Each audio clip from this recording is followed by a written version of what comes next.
Je croirais me rendre ingrat envers notre bonne mère si je ne prenais tous les moyens qui dépendent de moi pour la faire aimer et glorifier.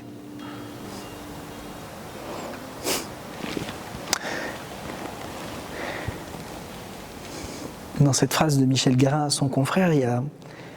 tout l'amour qu'il a pour la Vierge Marie, celle qu'il est allé installer dans toutes les maisons de sa paroisse, celle qu'il est allé installer dès son arrivée dans le clocher de l'église de Pontmain. Mesurer que la Vierge Marie est celle par qui le Sauveur nous a été donné, celle par qui le salut est entré dans le monde, et la communication avec Dieu a été à nouveau rendue possible grâce au Christ, mais grâce au oui de Marie. Dans le cœur du prêtre, la Vierge Marie, elle a une place toute particulière, peut-être pas d'abord parce qu'elle est mère, mais d'abord parce qu'elle est femme et parce que dans son oui, elle vient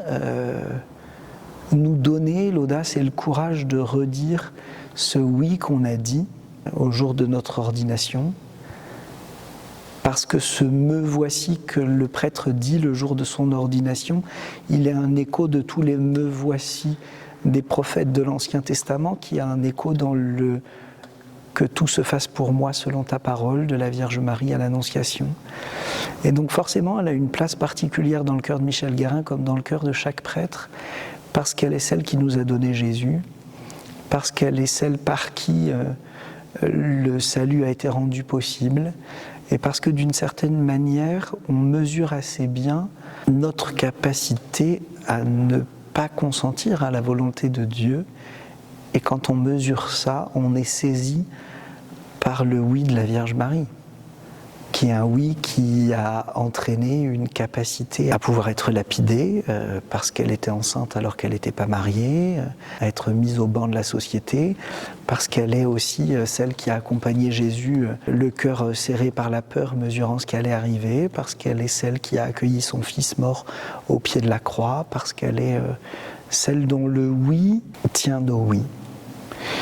Et forcément, parce que Notre-Dame est cette femme-là, dans notre cœur de prêtre, elle a une place toute particulière. Je l'ai fait au début de mon ministère à Cran, comme à Renazé, à la fin de la messe d'installation, comme je l'ai fait à chaque fois que je suis devenu curé, dans chacune des paroisses. À la conclusion de la messe, avant l'envoi, je vais à l'autel de la Vierge et je confie ces années qui me sont données avec ce peuple qui m'est confié, qu'est le peuple de Dieu, à travers cette prière qui pour moi, que je dis chaque jour, qui est la prière à Notre-Dame du Oui, qui pour moi est un guide dans ma manière d'être prêtre. Et la Vierge Marie, elle est cette femme qui, je ne sais pas si on peut dire ça comme ça, mais qui enfante chacun de nos oui. Alors bien sûr, il y a les grands oui de notre vie, et puis il y a les oui du quotidien, et tous sont bons.